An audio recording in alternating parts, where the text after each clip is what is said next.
در خدمت جناب آقای دکتر تقوی هستیم، متخصص غدد. جناب دکتر، شما فرمودید صرفا روی BMI برای چاقی نمیشه مانور داد. میشه لطفاً در این مورد برای ما توضیح بدید؟ خب BMI خب میدونید نسبت قد و وزن آدمی هستن که به دلیل مختلفی مس عضلاتشون رو از دست دادن. شاید BMI شون نرمال باشه، یعنی وزنشون نسبت به قدشون نرمال باشه، ولی چربی داخل بدنشون زیادتر هستش. برای همین ما میایم به جای علاوه بر BMI یه متر ساده دور شکم میذاریم که توی خانم‌ها بایستی حد اکثر 90 و توی آقایون بایستی حد اکثر 100. البته یکی دو سانتی ورده برای که یادشون بمونه میگم باشه. و اگر بیشتر باشه شما چاقی شکمی دارین که خیلی بیشتر از چاقی معمولی تولید بیماری‌های متابولیک مثلا افزایش تریگلیسیرید و دیابت میکنه. روش‌های دیگه هم برای اندازه‌گیری چاقی هستش. حالا صحبتی که شما توی همایش داشتین، خودتون یه سوال مطرح کردین که آیا چاقی صرفاً لذت خوردنه؟ یعنی واقعاً بعضی از خوردن غذاهای زیاد لذت میبرن و این باعث چاقیشون میشه؟ بله، این همونی که گفتم، هدونیک یعنی اینکه شما یه لذت خیلی عجیب و غریبی از خوردن ببرین که من فکر میکنم بعضیا واقعا اینطوری هستن، ولی مسلما تک عامل نیست.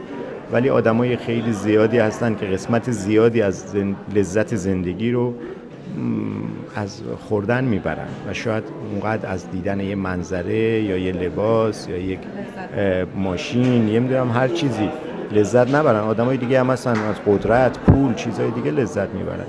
ولی این محور اگر خوردن باشه که تو بعضیا هست، بله میتونه مؤثر باشه تو چاقی. اصلا بحث حالا افسردگی ما خیلی‌ها دیدیم زمانی که حالشون بده یا حالشون زیادی خوشه سراغ خوردن میرن و این اصلا یه تئوری داره، حتی براش یه دلیل هم آوردن. گفتن اگر مادری در کودکی بچهش رو به هر دلیلی که ناراحت میشه، مثلا بچه فرض کنید شکم درد داره، بعد مادر فکر میکنه این گرسنه شه بهش شیر میده و این رفتار درش نهادینه میشه که من هر جام ناراحت بود، چه روحم چه جسمم، برم بخورم. یعنی حتی براش یه فرضیه اتیولوژی اینطوری هم درست کردن. حالا چقدر درست یا غلط به ریشه کودکی هم. آره، یعنی اینکه یک رفتاری توی اون فرد توی پروگرام بدنش ایجاد میشه که با هر استرسی به خوردن پناه ببره. حتی اگر وزن بچه توی شکم مادر کم باشه و تغذیه خوبی نداشته باشه، اون که بیرون نیست، اصلا سیستم‌های بدنیش طوری تکامل پیدا میکنه که انرژی رو نگه داره. یعنی فکر میکنه در یک محیط قحطیه و سیستم‌های بدنش طوری میشه که انرژی رو به راحتی هدر نمیده و در نتیجه ممکنه استعداد چاقیش بیشتر باشه. برای همین وزن تولد پایین خودش فاکتور خطر برای چاقی آینده، برعکس اون که خیلی پدر مادرها فکر میکنن که بچه‌شون کوچیکه دیگه هیچ وقت بزرگ نمیشه، چاق نمیشه. اتفاقا برعکسه. اصلا بعضی از پدر مادرها خیلی اصرار میکنن که ما بچه‌مون خوراکش کمه ولی خب سالمه، جنب و جوشش خوبه، همه چیش نرماله، ولی خیلی کم غذا میخوره و همیشه درخواست دارن که داروهایی بدین که اشتهای این بچه رو زیاد کنه. آیا اصلا این کار درسته؟ خب ببینین اکثر کسایی که این حرفو میزنن خود اون پدر مادر چاقن. یعنی در واقع ما گاهی وقتا میگیم عزیز من این بچه ایراد نداره، خود شما ایراد دارین، شما باید خودتون رو مثل این کنین، شما میخواین اینم مثل خودتون بکنین. ولی خب به هر صورت بایستی تغذیه، این دلیل نمیشه که تغذیهشون مناسب نباشه. یعنی بچه بایستی پروتئین و لبنیات کافی بخوره. خب یه منحنیایی هست وزن بچه رو حساب میکنن، اگر کم باشه خب حرف اونا درسته، ولی خیلی از اینایی که میارن پیش ما اصلا وزنشون وقتی رو جدول قد میبرین که هم بهش دسترسی دارن تو اینترنت همه جا هست، میبینی وزنش نرماله ولی پدر مادر اصرار دارن یا وزنش شاید 1-2 کیلو کمه ولی بچه اینقدر فعاله و بول میخوره و این ور اون ور میره که خب 1-2 کیلو هم به خاطر اون ورزش سنگینی که دائم داره میکنه وزن کم میشه و خیلی از اینا واقعا سالمن ولی اصرار پدر مادر. با اینا اینشورنس باید بدی، دست بچه خودشون رو مریض میکنن چون دیگه به هر حال اشتها که زیاد بشه. آره. بعد چاقی کلا همش ضرره یا نه فایده ای هم داره اصلا این چاق بودنه؟ چاقی فایدهش اینه که 2 تا چیز تو چاقا کمتره. یکی اینکه پوکی استخوان کمتر میگیرن چون وزنشون دائم رو استخوانا داره فشار میاره. وقتی یائسه میشن خانم‌ها هات فلشینگشون، داغیشون کمتره چون بافت چربیشون استروژن میسازه و اگر یه قحطی جنگی چیزی بشه تو گرسنگی بمونن بیشتر زنده میمونن ولی لاغرا زود میمیرن. خیلی جالب. نظرتون در مورد دارو درمانی چه؟ خیلی ها برای اینکه لاغر بشن سراغ دارو میرن، یعنی حاضرن دارو مصرف کنن اما سراغ سبک زندگی سالم نرن، یا خیلی ها ترجیح میدن زیر تیغ جراحی برن اما سبک زندگی سالم رو انتخاب نکنن. خب ببینید خیلی وقتا اون چاقی ژنتیکی واقعا باز برعکسه، یعنی مریض تقصیر نداره، اون لذت هم نمیبره، ولی واقعا ما چاقی ژنتیکی داریم، اینا مجبورن دارو مصرف کنن، یعنی ما پزشک باید دیدشو به این افراد عوض کنه و اینا با مقایسه با خانوادهشون که بقیه چه تیپی دارن و چه فرم چاقی دارن و اینکه بچه از 3 سالگی اگر شروع کنه به چاق شدن، این خودش چاقی ژنتیکی رو مطرح میکنه، تو اینا دارو موثره. ولی کلاً چه برای آدمای معمولی چه برای اینها وقتی که دارو رو میدی که تا ابد نمیتونی ادامه بدین و اگرم لازم باشه خود مریض ادامه نمیده. در شورت ترم برای اینکه امیدوار بشن، برای اینکه ببینن نه واقعا این دارو رو مصرف کردم اشتهام کم شد، کم خوردم، وزنم کم شد و اونطوری که فکر میکردم نبود، موثره. ولی در نهایت کانزیستنسی رفتار، چون بلافاصله وقتی که شما اون دارو رو قطع کنین و اگر دوباره برگردین تمام و زحمتتون به هدر میره و دوباره وزن برمیگرده. تنها چیزی که وزن کمتر برمیگرده جراحیه. بقیه همه شما بهترین و گرونترین داروی دنیا رو که الان در حال حاضر مونجاروه ماهی 45 میلیون تومان خرجشه شما مصرف بکنین، فرض کنین 5 کیلو 10 کیلو وزنتون تو 6 ماه ممکنه کم بشه، ولی به محض اینکه دارو رو قطع کنین سیستم بدنتون به شدت شما رو میخواد برگردونه به اون وزن.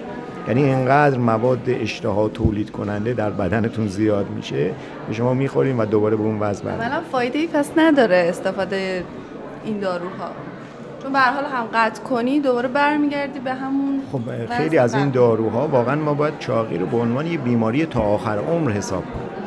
در نتیجه یا باید دارو رو تا آخر عمر مصرف بکنی یا باید اون تغییر روش زندگی رو تا آخر عمر بدی، ولی وزن به راحتی برمیگرده، حالا 2 ماه دیگه یا 2 سال دیگه یا 10 سال دیگه، چون ست پوینت داره. احتمالا شما از مراجعینتون شنیدین که میگن که آقای دکتر ما آبم که میخوریم چاق میشیم، ما رژیم غذاییمون رو رعایت میکنیم اما کوچکترین کربوهیدراتی که مصرف میکنیم سریع باعث چاق شدن ما میشه. نه این درست نیست، ولی ببینید این واقعیت رو میشه قبول کرد که با یک غذای ثابت افراد متفاوت چاق میشن. یعنی شما مثلا 10 نفر آدم رو حتی زندانی کنین، یه مقدار ثابت خاص که اصلا هیچی دیگه غیر از آب نباشه بهشون بدین، درصد چاق شدن این آدما فرق میکنه.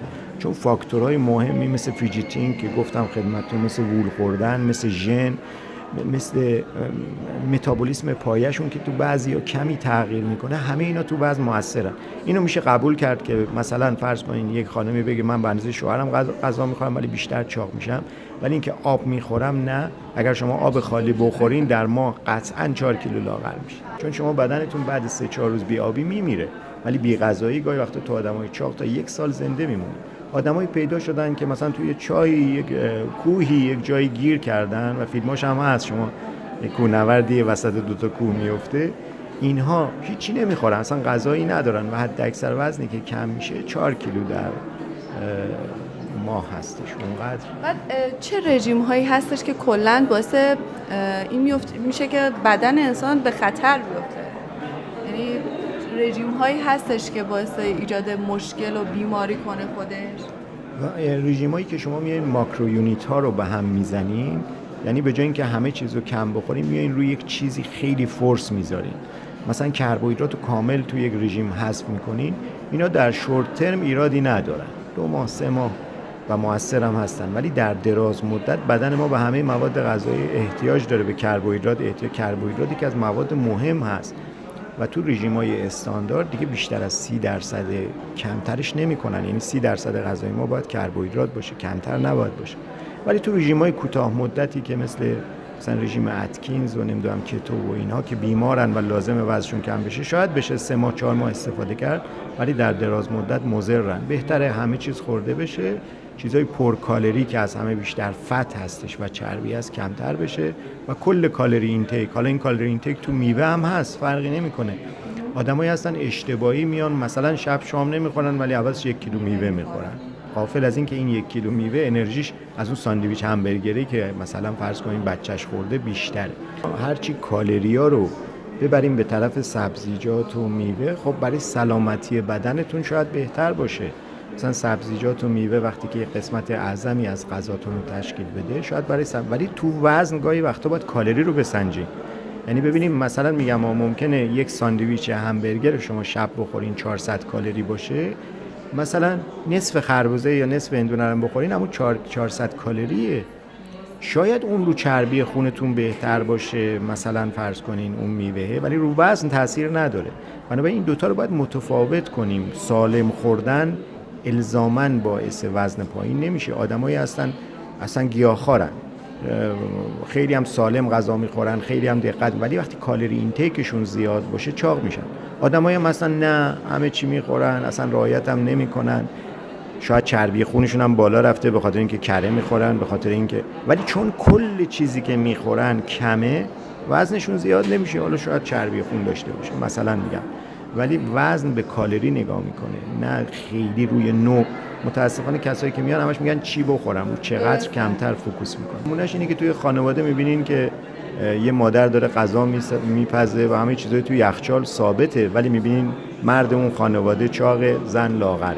پس این نشون میده نوع زیاد مقصر نبوده، بیشتر مقداره بوده که. خیلی ممنون از وقتی که در اختیار ما گذاشتید، خیلی لطف کردید. و در آخر نظرتون در مورد همایش چیه؟ خیلی خیلی عالی، بسیار خوب. فقط متاسفانه بدشانسی که آوردیم مصادف شد با این مسئله هواپیماها و اینا، مستمعین کم شدن، همکارایی که از تهران لازم بود بیان نبودن و واقعا جاشون خالی بود، ولی بقیه چیزا واقعا عالی و استاندارد. لطف کردید.